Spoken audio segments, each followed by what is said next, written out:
स्वामी पादुकांचा महिमा काय सांगू आता तुम्हा। योगी मुनीश्वर देव सदा ध्याती ठेवूनी भाव। ऐसा पादुकांचा महिमा स्वामी सुत सांगे तुम्हा। स्वामी सुत सांगे तुम्हा। स्वामी सुत सांगे तुम्हा। श्री स्वामी समर्थ। श्री स्वामी समर्थ। श्री स्वामी समर्थ। श्री स्वामी समर्थ। श्री स्वामी। काही प्रासादिक वस्तू अशा खाजगी जागेत असतात, आपण दर्शनास जाणे त्यांना त्रासदायक होऊ शकते, तेव्हा दर्शन या व्हिडिओद्वारेच घ्यावे ही विनंती। या श्री कृपांकित परिवारांना आपल्या व्हिडिओमुळे त्रास झाल्यास असे माहितीपूर्ण व्हिडिओ आपल्याला बनवण्यास पुढे अडचणी येऊ शकतात।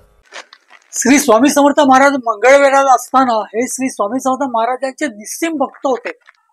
स्वामी समर्थ महाराजांचे सुद्धा ते खूप लाडके होते आणि म्हणूनच मंगळवेढ्यात सोडते वेळी स्वामी महाराजांनी त्यांना काही प्रसादिक वस्तू दिली। पण त्यांच्या पश्चात त्यांच्या वंशजांकडे ती जास्ती वर्ष न राहता ती पुढे कर्णेकरांकडे कशी आली, तांबटांचा आणि कर्णेकरांचा संबंध काय, आणि आता सध्या तो स्वामी समर्थ महाराजांचा तो अमूल्य प्रसादित ठेवा सध्या कुठे आहे, आज कुठे आहे, हा विषय आज आपण घेणार आहोत आणि याच्याच वरती आज आपण बोलणार आहोत। स्वामी कृपेने ही बोलत सेवाणी, नव्हे माझी करणी बोलवया। स्वामी सूत म्हणे स्वामीची कथा, कृपा बळे वार्ता बोलतसे। मंगळवेढचे रामभाऊ तांबट आपला व्यवसाय आणि आपण बाकी कुठेही त्यांचं जास्ती लक्ष नसायचं। तशी त्यांची वृत्ती धार्मिक होती, पण आपल्या कामाकडे आणि आपल्या उदरनिर्वाहाकडे जास्ती लक्ष। कधी ते कुठच्या संतांच्या मागे लागले नाहीत, तर कधी त्यांनी जास्ती देवदेव केला नाही। या तांबटांचा मूळचा व्यवसाय जो होता तो भांड्यांना ठोके देण्याचा। पूर्वीच्या काळामध्ये ठोक्याची भांडी यायची, म्हणजे त्या भांड्यांवरती एक विशिष्ट टेक्स्चर असायचं ठोकलेलं। आताच्या नवीन पिढीने ते कितीच बघितलं असेल त्याची काय जास्ती आपल्याला कल्पना नाही, पण या रामभाऊ तांबटांचा मूळचा व्यवसाय तो। त्या काळात मंगळवेढ्यातला काहीसा भागाचा पूर्ण रान असायचं, अगदी निवडुंगाची काटेरी झाडं वगैरे असायची, त्यामुळे त्या भागात कोण जात नसत। रामभाऊ तांबट एकदा आपल्या वाट्याने आपल्या घरी येत होते, तोच बाजूला एका निवडुंगाच्या शेतामध्ये त्यांना एक दिगंबर अवस्थेतला तेजपुंज संन्यासी त्या काटेरी निवडुंगावरती ती सहज पोगलेला दिसला। साहजिकच रामभाऊंचं त्यांच्याकडे लक्ष गेलं आणि निरखून पाहता त्यांना समजेच ना, ज्या भागात ज्या परिसरात आपण अनवाणी जाऊ सुद्धा शकत नाही, मोठे मोठे काटे निवडुंगाचं रान ते, आणि त्या रानामध्ये हे ग्रस्त हे संन्यासी कसे काय तिथे गेले असतील, आणि गेले ते गेले अगदी आराम निवांत त्या निवडुंगावरती पोगले कसे काय। रामभाऊंना कळून चुकलेलं हे कोणी सामान्य माणूस नाही, हा हे कुठली तरी एखादी विभूती आहे, हा साक्षात परब्रह्माचा अवतार आहे। काही वेळी ते त्या संन्यासाकडे पाहत होते आणि नंतर त्यांना राहवलं नाही, पण काही वेळाने नकळत ते त्या रानामध्ये गेले। त्या रानामध्ये गेले आणि महाराजांपाशी जाताच त्यांनी महाराजांच्या चरणावरती डोकं ठेवलं। तोच महाराज जागे झाले। महाराज जागे झाले आणि महाराजांनी जो त्यांच्याकडे एक नजरेचा जो कटाक्ष जो टाकला, भक्तगणो या रामभाऊनं राहवलं नाही। भक्तगणो हे रामभाऊ आश्चर्यचकित झाले। एकतर त्या काटेरी निवडुंगावरती ते आरामात पडले होते, पण त्यांना जाग येताच त्यांनी अशा पद्धतीने डोळे उघडून रामभाऊंकडे बघितलं की रामभाऊंना त्यांच्या नजरेला नजर देता आली नाही. त्यांचे ते तेजपुंज डोळे महाराजांच्या नजरेला नजर देऊ शकले नाही रामभाऊ. आता मात्र त्यांच्या आधी हातपाय कापत होते. त्यांनी हात जोडले आणि महाराजांना सांगितलं, महाराज मी एक गरीब कष्टकरू आहे आणि मला कळून चुकलेलं आहे की तुम्ही अवतारी पुरुष आहात, तुम्ही साक्षात परब्रह्म आहात, तुम्ही देव आहात. माझ्याकडे फक्त लक्ष असू द्या, बाकी मी तुमच्याकडे काहीच मागणार नाही. हे ऐकून तो संन्यासी, ती विभूती अगदी प्रसन्न झाली आणि प्रसन्न होऊन रामभाऊंना अभय देऊन सांगितलं, जा तू तुझ्या घरी जा, तुला काही कमी पडणार नाही. आता रामभाऊ घरी आले मात्र, पण त्यांच्या डोक्यातून ते काही जाईना. आपल्याला भेटलेले नेमके ते कोण? पूर्ण दिगंबर अवस्थेतली ती गोरीपान मूर्ती कोणाची? त्यांना आपण काय म्हणावं? त्यांनी गावात काही लोकांकडे चौकशी करता त्यांना कळलं की जे काय आपण वर्णन केलेलं आहे ते आपल्या गावामध्ये, आपल्या मंगळवेढ्यामध्ये येऊन काही दिवस झालेले आहेत आणि त्यांना लोक दिगंबर बुवा म्हणतायत. फक्त म्हणतात हे दिगंबर बुवा दुसरे तिसरे कोणीही नसून तुमच्या आतापर्यंत लक्षात आलंच असेल ते आपले स्वामी समर्थ महाराज. स्वामी समर्थ महाराजांना मंगळवेढ्यामध्ये दिगंबर बुवा म्हणत. स्वामी समर्थ महाराज हे नाव त्यांना अक्कलकोट मध्ये पडलं. त्या अगोदर ते स्वामी समर्थ महाराज म्हणून ओळखले जात नव्हते. ते एकटेच फिरायचे, त्यांच्या बरोबर कोणी नसायचं. तेव्हा त्या दिगंबर मूर्तीकडे पाहून ते गावकरी लोक त्यांना दिगंबर बुवाच म्हणत. रामभाऊंना जेव्हा समजलं दिगंबर बुवा म्हणून संन्यासी आहेत, महान विभूती आहेत, ते आपल्या मंगळवेढ्या गावामध्ये फिरतायत आणि तेच आपल्याला दिसलेले आहेत, तेव्हा त्यांना मनामध्ये खूप आनंद होतो. एका विभूतीशी, प्रत्यक्ष परब्रह्माशी आपलं बोलणं झालं, साक्षात परब्रह्माचं आपल्याला दर्शन घडलं. या आनंदामध्ये ते रामभाऊ होते. रोज सकाळी उठल्यापासून ते संध्याकाळीपर्यंत ते आपलं काम करत, भांड्यांना ठोके देत, पण मनात मात्र त्या दिगंबर बुवांचा ध्यास होता. असेच काही दिवस चालले होते आणि ते दिगंबर बुवा नंतर मग एके दिवशी त्यांच्या घरी आले, त्यांच्या वाड्यात आले, त्यांच्या त्या तांबड वाड्यामध्ये आले. तांबड वाड्यामध्ये भरपूर भांडी वगैरे पडलेली असायची. हे जे काय कासार लोक जे आहेत त्यांच्याकडे आणून सगळी भांडी द्यायची ठोके मारायसाठी, आणि ठोके मारून ती सगळी झाली का ते पुन्हा घेऊन जायचे. हाच उदरनिर्वाह, हाच कमावण्याचं साधन या तांबडकांचं होतं. महाराज तिथे आले, त्याला महाराजांना बसायला जागा सुद्धा नव्हती. त्यातलाच एक मोठाडा जो टोप जो होता, तो टोप तांबटाने उपडा घातला आणि महाराजांना बसायला दिला. रामभाऊंच्या शुद्ध अंतकरणाकडे पाहून स्वामी महाराज त्यांच्याकडे पदोपदी येत असत, वरचेवर येऊ लागले. आणि आता महाराज आपल्याकडे वरचेवर येत आहेत, तर आपण त्यांच्यासाठी बसण्यासाठी काहीतरी आसन करावं, जेणेकरून प्रत्येक वेळेला महाराज आल्यावरती आपली धावपळ होते.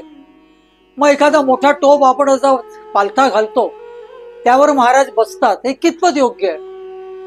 म्हणून रामभाऊ तांबटांनी त्यांच्या वाड्यामध्ये, तिथे त्यांचं काम चालत असायचं, तिथे महाराजांसाठी एक झोपाळा केला. महाराज ज्या ज्या वेळेला येत त्या त्या वेळेला त्या झोपाळ्यावरती बसत. महाराज आले का रामभाऊ अगदी खूप आनंदात असायचे, त्यांचा आदर सत्कार करायचे, कधी कधी त्यांना अभिषेक करायचे, त्यांना आंघोळ घालायचे, अगदीच काही ना तर त्यांची पाद्यपूजा करायचे. त्यांच्याकडे जे काही शिजलेलं अन्न असेल, दही भात, भाजी भाकरी, जे काय असेल ते आपल्यातलंच अर्ध ते स्वामी महाराजांना खाऊ घालायचे. महाराज सुद्धा मोठ्या आनंदाने त्यांच्याकडे खायचे. मंगळवेढ्यामध्ये असताना स्वामी महाराजांचे काही अगदी तुरळक निस्सीम भक्त होते. त्याच्यामधले एक ते महारग्रस्त रणखंबे. त्या रणखंबेवरती आपण व्हिडिओ केलेला आहे. हे पण मंगळवेढ्यामधल्याच एका खेड्यात असायचे. स्वामी महाराज त्यांच्याकडे सुद्धा नेहमी जात असत. पण जसे त्यांच्याकडे जात असत तसं इतर काही लोकांकडे जात असत. त्याच्यातले हे तांबड सुद्धा असत. त्या तांबडांकडे स्वामी समर्थ महाराज लहर लागली का येत, अगदी वरचे वर येत असत असं म्हणायला सुद्धा हरकत नाही. आणि या रामभाऊ तांबटाने केलेल्या त्या झोपाळ्यावरती स्वामी महाराज मोठ्या आनंदाने येऊन बसत, मोठ्या आनंदाने येऊन झोके घेत. रामभाऊ जे काय भरवीत त्या मोठ्या आनंदाने आणि मोठ्या प्रेमाने खात. आणि काही वेळाने ते त्यांचा निरोप घेत आणि ते तिथून गावात नंतर पुढच्या भ्रमंतीसाठी निघत. स्वामी समर्थ महाराज या मंगळवेढ्यामध्ये जवळजवळ 12 वर्ष होते. त्यामुळे तिथल्या लोकांना या दिगंबर बुवांचा इतकी सवय झालेली आणि इतकी लोक या दिगंबर बुवांचे भक्त झालेले काय विचारता कामा नाही. आणि साहजिकच त्यांचं सर्वांचं या दिगंबर बुवांवरती प्रेम जडलेलं. पण महाराजांची पुढची भ्रमंती महाराजांनी ठरवली. फारसे दिवस आपण इथे राहणार नाही आहोत याची त्यांना कल्पना होती. पण दिगंबर बुवा आता आपल्याकडे किती वर्षे आहेत याची कल्पना त्या मंगळवेढेकरांना मात्र नव्हती. 12 वर्ष जवळजवळ एक तप स्वामी समर्थ महाराजांनी त्या मंगळवेढ्यात वास्तव्य केलं. मंगळवेढ्यातल्या विविध खेड्यापाड्यांमध्ये महाराज फिरलेले आहेत. खूप ठिकाणी महाराज गेलेले. पण नंतर मग एके दिवशी 12 वर्षानंतर महाराजांना मंगळवेढा सोडून दुसऱ्या ठिकाणी भ्रमंती करण्यासाठी ते निघाले. आणि निघते वेळी अगदी आवर्जून काही लोकांचा निरोप घेतला त्यांनी. काही लोकांना जाऊन त्यांनी सांगितलं की आता मी मंगळवेढा सोडतोय, आता पुन्हा न जाणं आपली कधी भेट होईल. त्यातलेच हे एक तांबट आहेत आणि त्यातलेच ते एक रणखंबे सुद्धा होते. तांबटांकडे जेव्हा ते आले नेहमीप्रमाणे येऊन झोपाळ्यावरती बसले. पण त्या दिवशी ते फारसे बोलत नव्हते. त्यामुळे रामभाऊंना सुद्धा खटकलं, आज महाराज आलेले तर आहेत पण शांत बसलायत, काय बोलत का नाहीयेत.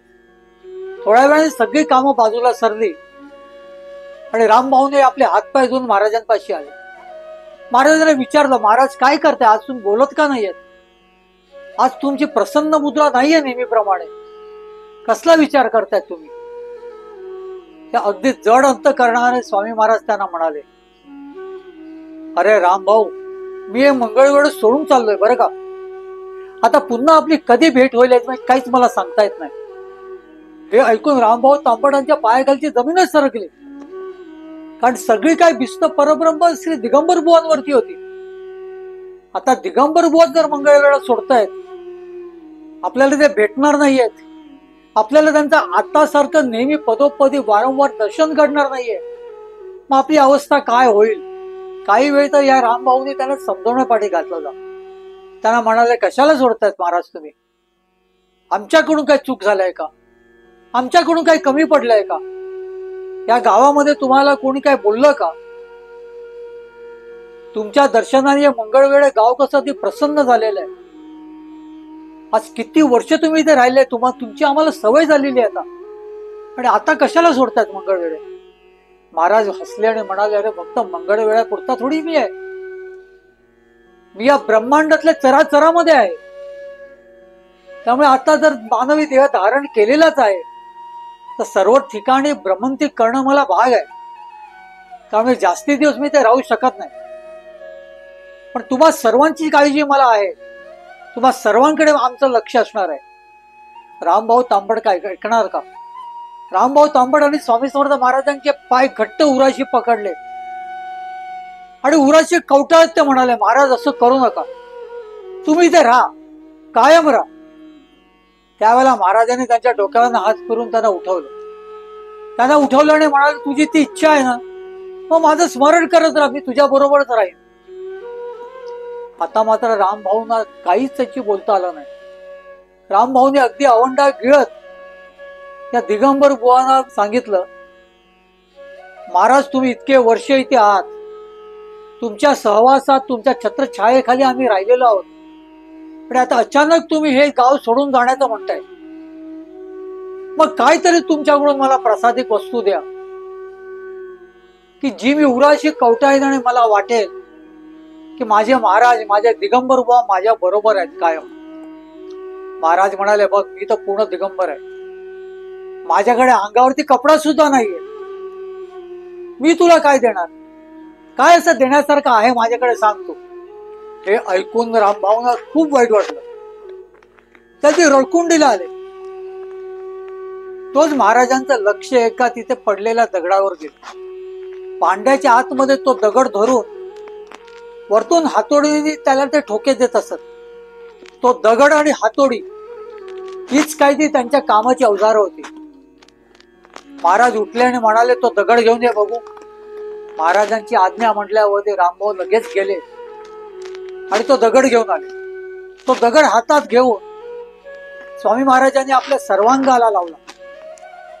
त्यानंतर आपल्या कपाळापाशी काही वेळ तो धरला आणि पुन्हा तो त्या तांबड्यांच्या हातात दिला, रामभाऊंच्या हातात दिला. त्याला रामभाऊला स्वामी समर्थ महाराज म्हणाले, अरे बाबा, हा दगड हीच माझी आठवण समज, त्याची रोज पूजा कर. तुला माझी आठवण पाहिजे ना, तुला मी तुझ्या बरोबर कायम राहिलेला पाहिजे आहे ना, मग या दगडाच्या स्वरूपामध्ये मी तुझ्याकडे आहे असं समज. मी तुझ्याकडे कायम आहे, तुझ्यात माझं पूर्ण लक्ष असणार. आणि मी इथून जरी गेलो तरी तुझ्या बरोबर मी कायम राहणार. तू काळजी करू नको. तू या दगडाची रोज पूजा करत जा. मोठ्या भक्तिभावाने रामभाऊने तो हातात घेतला. त्याची नाना प्रकारे चुंबन घेतली आणि महाराजांना निरोप दिला. त्यानंतर महाराज पुन्हा मंगळवेळात कुठेच दिसले नाही. रामभाऊ तांबट मात्र या दगडाची रोज पूजा करत असत. रोज मनोभावे त्याला चंदन लावत असत. पाहता पाहता रामभाऊंच्या एक लक्षात आलं की या दगडावरती 2 पादुका उमटलेल्या आहेत. दिगंबर बुवांनी हा जो आपल्याला प्रासादिक दगड दिलेला आहे त्याच्यावरती दिगंबर बुवांच्या पादुका उमटलेल्या आहेत. काहीशा फुगीराच्या अगदी छोट्याशा त्या पादुका पाहून रामबुवांना खूप आनंद झाला. मग काय विचारतात, रामभाऊ त्या पादुकांसमोर तासनतास बसत असत. महाराजांचं स्मरण करत असत. दिगंबर बुवा असा जप करत असत. आणि त्यांना जाणवत असत की हे दिगंबर बुवा आपल्या बरोबर आहेत. हळूहळू त्या उमटलेल्या पादुका जास्तीत जास्त फुगीर होत गेल्या आणि अगदी त्या दगडावरती जणू काय कोणीतरी कोराव्यात अशा त्या दिसू लागल्या. भक्त मंडळी, हे दिगंबर बुवा त्याच्यानंतर मग मोहोळला आले. मोहोळला 6 वर्ष राहिल्यावरती ते सोलापुरात गेले. हा जो त्यांचा प्रवास होता, हा प्रवास करत करत ते सोलापुरात आले आणि सोलापुरामध्ये 2-3 वर्ष सहवास करून त्यानंतर ते अक्कलकोटला गेले. अक्कलकोटला महाराज एक साधारण 1856च्या शेवटला गेले. म्हणजे तांबटाना तो जो काय प्रासादिक दगड दिला, जो पादुका दिल्या, त्यानंतर एक 16-17 वर्षांचा काळ होता. आपल्या गावाचे दिगंबर बुवा होते ते आज अक्कलकोटात स्वामी समर्थ म्हणून प्रसिद्धी झालेले आहेत. असंख्य भक्त त्यांच्याकडे रोज येतात. पण रामभाऊ तांबटांचं वय झाले. रामभाऊ तांबटांना मंगळवेळ ते अक्कलकोटचा प्रवास काय जमण्यासारखा नव्हता. पूर्वीचा काळ तो एकतर पायी किंवा बैलगाडी. त्यामुळे रामभाऊ तांबट अक्कलकोटला कधीच आले नाही. 1860 साली रामभाऊ तांबटांचं मंगळवेढ्यातच देहवसान झालं. त्यानंतर त्यांचा मुलगा, त्यांचा नातू त्या स्वामी समर्थ महाराजांनी दिलेल्या प्रासादिक पादुकांची पूजा अर्चा करत होता. त्यांचा कितवा वंश याची अगदी खात्रीलायक माहिती नाहीये. पण या तांबटातील एका वंशजाला स्वामी समर्थ महाराजांनी दृष्टांत देऊन सांगितलं, अरे ते तुझ्या घरासमोर शंकरलिंगेश्वर मंदिर जे आहे, त्या शंकरलिंगेश्वर मंदिराच्या पुजाऱ्याला माझ्या पादुका नेऊन दे. पहिला दृष्टांत ज्यावेळेला त्यांना घडला रामभाऊंच्या वंशजांना, तेव्हा त्यांनी फारसं तिथे लक्ष दिलं नाही, दुर्लक्ष केलं. त्यानंतर काही दिवस असेच गेले. दुसऱ्या वेळेला मात्र स्वामी समर्थ महाराजांनी अगदी रुद्र अवतार धारण करून त्यांना सांगितलं की आता ह्याच्या पुढे मी तुला सांगणार नाही. तुला सांगितलंय तेवढं मुकाट्याने कर. माझ्या पादुका ज्या तुझ्या घरामध्ये आहेत त्या नेऊन त्या शंकरलिंगेश्वराच्या मंदिराच्या पुजाऱ्याला दे. आणि आता जर तू दिले नाही तर खबरदार. अक्षरशः घाम फुटला त्याला हे ऐकून. कारण पहिल्या वेळेला महाराजांनी अगदी खूप सौम्य पद्धतीने सांगितलं, खूप प्रेमाने सांगितलेलं. आणि ते त्यांनी न ऐकल्यामुळे दुसऱ्यांदा जो काय महाराजांचा दृष्टांत त्याला झाला ज्या पद्धतीने महाराजांनी त्यांना सांगितलं ती ऐकूनच त्यांना घाम फुटला. महाराजांचं रौद्र स्वरूप आहे, ते कसं काय कोणाला सहन होणार हो. एरवी सुद्धा त्यांच्या नजरेला नजर भिडवणं मुश्किल असायचं, आणि त्यात ते जर चिडले असतील तर त्यांना जाग आली खरी, पण हातपाय मात्र लटपटत होते. काही न करता, तोंड न धुता, आंघोळ न करता उठल्या पहिली गोष्ट जर त्यांनी काय केली असेल तर त्या देवाऱ्यातल्या त्या स्वामी समर्थ महाराजांनी त्यांच्या पूर्वजांना म्हणजे रामभाऊंना दिलेल्या पादुका हातामध्ये घेतल्या, त्याच्यावरती डोकं टेकलं, महाराजांची माफी मागितली आणि त्यांच्या घरासमोरच्या त्या लिंगेश्वर मंदिराच्या पुजाऱ्याच्या हातामध्ये नेऊन दिल्या. हे पुजारी म्हणजे कर्णेकर. हे कर्णेकर सुद्धा दिगंबर बुवाचे निस्सीम भक्त होते. त्यांच्याकडे सुद्धा हे दिगंबर बुवा येऊन बसत असत, म्हणजे स्वामी महाराज बसत असत. जेव्हा या पादुका त्या तांबड्याच्या वंशजांनी नेऊन त्या कर्णेकरांच्या वंशजांना दिल्या, तेव्हा त्यांचा आनंद गगनात मावेनासा झाला. त्यांना खूप आनंद झाला. त्यांनी त्या पादुका मोठ्या आनंदाने घेतल्या आणि शंकर लिंगेश्वराची ते शिवलिंग होतं त्याच्या बाजूला ठेवल्या. शंकर लिंगेश्वराच्या त्या शिवलिंगाच्या बरोबरीने रोज ते त्याची पूजा करू लागले. अगदी यथासांग पूजा ते करत असत. एका बाजूला शिवशंकराची पूजा तर दुसऱ्या बाजूला स्वामी समर्थ महाराजांच्या पादुकांची पूजा. आणि ह्या दोन पूजा करण्यामध्ये ते त्यांचं अहोभाग्य समजत असत. काहीतरी पूर्वजन्माची पुण्य आहे म्हणून आपल्याला शंकर लिंगेश्वराची पूजा करायला मिळालंय. आणि त्यात आता भर म्हणजे आपल्याकडे स्वामी समर्थ महाराजांच्या पादुका सुद्धा आलेल्या आहेत. या आनंदात त्यांच्या पिढ्यानपिढ्या गेल्या. यशवंत लक्ष्मण कर्णेकर हे या कर्णेकरांचे वंशज त्या शंकर लिंगेश्वर मंदिराचे शेवटचे पुजारी. त्यांच्या हयातीत ह्या पादुका शंकर लिंगेश्वराच्या बाजूलाच त्या ठेवलेल्या होत्या. ते वंश परंपरागत त्याची पूजा करत होते. पिढ्यानपिढ्या हे सुद्धा स्वामी भक्तच होते. हे सुद्धा त्या दिगंबर बुवांचे भक्तच होते. पण 1980 साली हे यशवंत बुवा स्वामी चरणी विलीन झाले. त्यावेळेला त्यांचे चिरंजीव दत्तात्रय यशवंत कर्णेकर हे सांगलीला राहत. त्यांना मोठा प्रश्न पडला की शंकर लिंगेश्वर कबुलाची सगळी पूजा बिजा करण्यासाठी तर तिथे लोक आहेत, ते काय अडलेलं नाहीये. पण स्वामी महाराजांनी दिलेले आज ज्या प्रसादिक पादुका आहेत त्याचं पुढे काय करावं. त्यांना काही सूचना असं झालं. शेवटी शंकर लिंगेश्वरांना त्यांनी नमस्कार केला आणि ते पुन्हा सांगलीला आले जिथे ते राहत होते. सांगलीला आल्यावरती एके दिवशी ते तिथे सांगलीला एक प्रख्यात सिद्ध पुरुष श्री दादा महाराज केळकर त्यांच्या दर्शनाला त्या दत्तात्रय बुवा एक दिवशी गेलेले असताना काही कसलाही संबंध नसताना दादा महाराजांनी त्यांना विचारलं, अरे मग त्या स्वामी समर्थ महाराजांच्या पादुकाचं काय करायचं ठरवलंस तू. दादा महाराजांच्या तोंडचे शब्द ऐकताच दत्तात्रय चरकले. त्यांना समजलं नाही दादा महाराजांना कसं काय माहिती की आपल्याकडे स्वामी समर्थ महाराजांच्या पादुका आहेत तिथे मंगळवेढ्याला. ते हात जोडून काय दादा बुवांना विचारणार.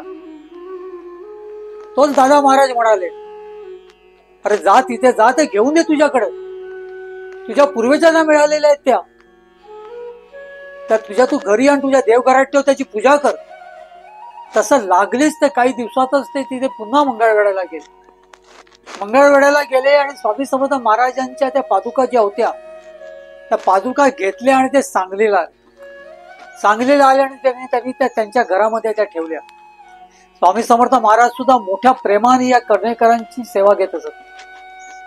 आता आज सुद्धा या पादुका कर्णेकरांच्या घरामध्ये. एकेकाळी स्वामी समर्थ महाराजांनी तांबटांना दिलेल्या या पादुका, किंवा आपल्याला असं म्हणता येईल की तांबटांना दिलेला तो छोटासा दगड, त्याच्यावरती स्वामी कृपेने स्वामींची अशी काही लीला घडली का त्याच्यावरती पादुका उमटल्या. आज या पादुका बघितल्यावरती आपल्याला असं वाटतं की कोणीतरी त्या कोरल्या असाव्यात. त्या स्वयंभू पादुका अशा दिसतच नाही, इतक्या स्पष्ट पादुका आहेत त्या. आज कर्णेकरांचे वंशज दत्तात्रय यशवंत कर्णेकर यांच्याकडे या पादुका सांगलीत आहेत. त्यांची ते यथासांग पूजा करतात. मी जेव्हा ते त्यांना जाऊन भेटलो आणि त्या पादुकांबद्दल जेव्हा विचारलं तर त्यांच्या डोळ्यातून पाणी आलं. ते इतके भावुक झाले आणि ते मला सांगू लागले. जे काय त्यांनी मला सांगितलं ते आता मी तुम्हाला सांगतो. ही एक गोष्ट जी त्यांनी सांगितली ती ह्या पादुका मंगळवेढ्यात असतानाची गोष्ट आहे. आणि दुसरी जी गोष्ट त्यांनी सांगितली ती पादुका त्यांच्याकडे सांगलीत आल्या वेळची ती गोष्ट आहे. मंगळवेढ्यामध्ये त्या पादुका असताना 1967 साली मंगळवेढा या विभागामध्ये मोठा भूकंप झालेला होता. आपल्यापैकी काही जुन्या जाणकार मंडळींना त्याची कल्पना असेल. आणि त्या काळी त्या पादुका ज्या होत्या त्या पादुका सरकल्या आणि खाली पडल्या. पादुका खाली पडल्या, पाषाणाच्या पादुका खाली पडल्या. कर्णेकराला जेव्हा ते कळलं तेव्हा लगेच त्यांनी त्या उचलल्या आणि पाहतात तो काय, स्वामी समर्थ महाराजांच्या डाव्या पायांची जी कळंगळीचा जो भाग आहे त्याचा थोडासा एक कपचा निघालेला. तितक्या उंचीवरनं त्या खाली पडलेल्या. कर्णेकरांना खूप वाईट वाटलं. पण नंतर त्यांचं लक्ष गेलं की जिथला तो कपचा गेलेला आहे तिथून मानवी रक्त बाहेर पडते. हे पाहून कर्णेकर खाबडलेच नाही, तर त्यांना वाईट सुद्धा खूप वाटलं. स्वामी समर्थ महाराजांच्या पायाला इजा झालेली आहे, स्वामी समर्थ महाराजांच्या पादुकांना इजा झालेली आहे, हे बघून त्यांचा जीव नुसता खसावीस झाला. त्यांनी महाराजांच्या चरणावरती डोकं ठेवलं, माफी मागितली, कान पकडले आणि महाराजांना सांगितलं कुठेतरी माझ्या निष्काळजीपणामुळे तुम्हाला जर इजा झाली असेल तर मला क्षमा करा.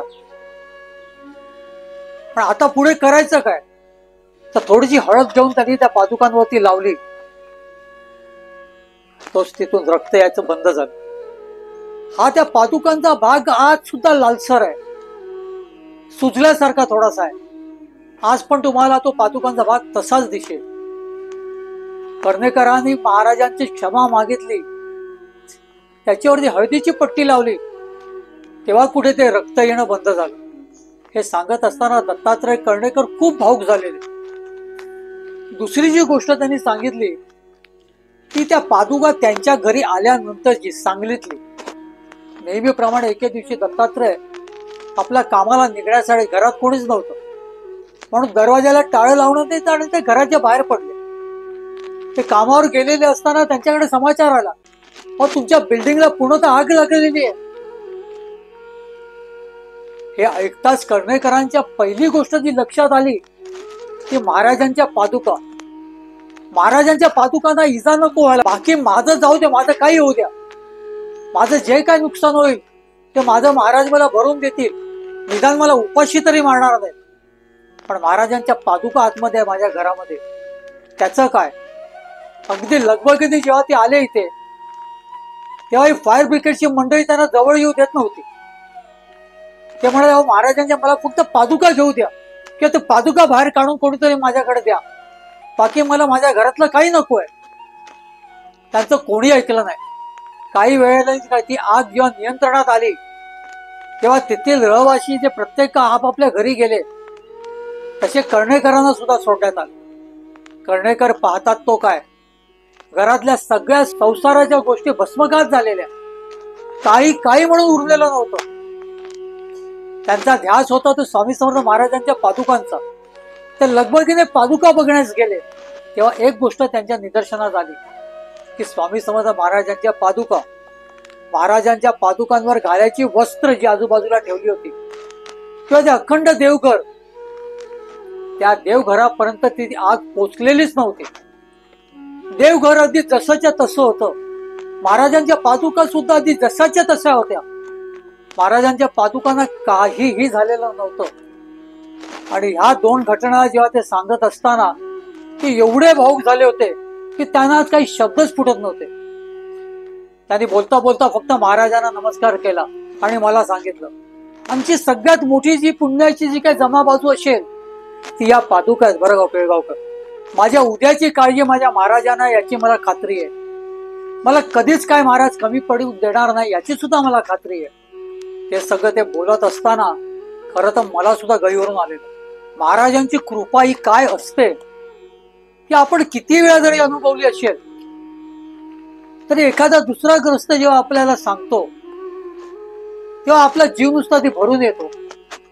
का आपण स्वामी महाराजांच्या भक्त आहोत, आपण स्वामी महाराजांना भजतो, स्वामी महाराजांवरती आपली अढळ श्रद्धा आहे. आणि तेच आपल्याला पोचतात अशी आपली धारणा आहे. महाराजांसारखं दैवत आपल्याला लाभलं ही आपली किती मोठी पुण्याई आहे. आज या पादुका सांगलीमध्ये आहेत. दत्तात्रय यशवंत कर्णेकर हे नित्यनेमाने महाराजांची पूजा करतात, अगदी मनोभावे पूजा करतात. आणि या पादुका पाहिल्यावरती साक्षात महाराजांचं दर्शन घेतल्यासारखं आपल्याला वाटतं. भक्त मंडळी, खाजगी घर असल्यामुळे मी त्याचा पत्ता देणार नाही, कारण त्यांना कुठल्याही पद्धतीचा आपल्याकडून त्रास नको. आणि त्या पद्धतीची सूचना या व्हिडिओमध्ये आपण केलेली सुद्धा आहे. अगदी स्पष्ट फोटो त्या पादुकांचे मी मुद्दाम आपल्या सर्वांसाठी काढून आणलेले आहेत. ते फोटो जेव्हा तुम्ही या व्हिडिओमध्ये बघता तेव्हा त्या पादुका तुम्हाला व्यवस्थितरित्या दिसत आहेत, जणू महाराजांना प्रत्यक्ष बघतायत असा तुम्हाला भास होईल. तुमचे नकद हात जोडले जातील आणि महाराजांचं स्मरण करत करत तुम्ही म्हणाल, श्री स्वामी समर्थ. स्वामी देई हेची दान, नित्य चरणाचे दर्शन, चरणाचे दर्शन, नित्य चरणाचे दर्शन. मज नको धन दारा, तुझ्या चरणी द्यावा थारा, चरणी द्यावा थारा, तुझ्या चरणी द्यावा थारा. मज ठेवावे भिकारी, सुखे करीन चाकरी, सुखे करीन चाकरी. तुझे नाम माझी जोड, मुखी राहो तेची गोड, राहो तेची गोड, मुखी राहो तेची गोड. स्वामी देई हेची दान, नित्य चरणाचे दर्शन, चरणाचे दर्शन, नित्य चरणाचे दर्शन.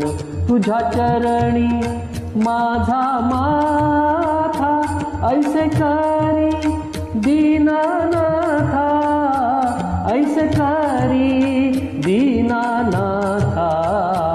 तुझ्या नामी लागो छंद, मज द्यावे दास पद, द्यावे दास पद, मज द्यावे दास पद.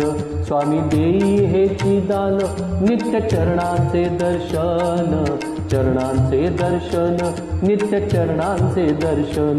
सुत मागे हेची दान, सुत मागे हेची दान. तुझ्या चरणी होऊलीन, तुझ्या चरणी होऊलीन. स्वामी देई हेची दान, नित्य चरणांचे दर्शन, चरणांचे दर्शन, नित्य चरणांचे दर्शन. मज नको धन दारा, तुझ्या चरणी द्यावा थारा, चरणी द्यावा थारा, तुझ्या चरणी द्यावा थारा. स्वामी देई हेची दान, नित्य चरणांचे दर्शन, चरणांचे दर्शन, नित्य चरणांचे दर्शन. स्वामी देई हेची दान, स्वामी देई हेची दान, स्वामी देई हेची दान.